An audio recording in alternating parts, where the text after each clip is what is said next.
Katulad ng sabi ko, yung 10 immigration tips para ma-avoid yung offload, dapat pag-usapan natin yon. Ito yung number 1 do'n sa sinasabi ko.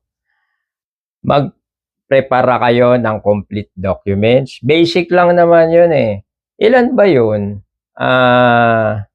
Of course ang number 1 diyan yung passport Number 2, yung basic documents Number 2, visa. Kung necessary, kung pupunta ka dun sa bansang may visa, pero kung wala naman, okay lang. Number 3, itong, boarding pass. And number 4, itong return ticket.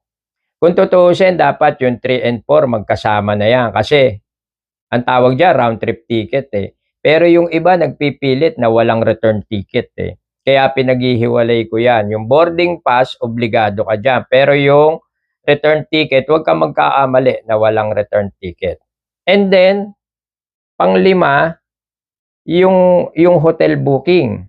If necessary, kung ikaw ay walang kakilala sa pupuntahan, kung meron naman, uubra din naman. May mga bansa na umuubra naman na wala kang hotel booking pero meron kang pupuntahan. Number 6, ito napaka-importante dito muna tayo. Itinerary muna, Itinerary.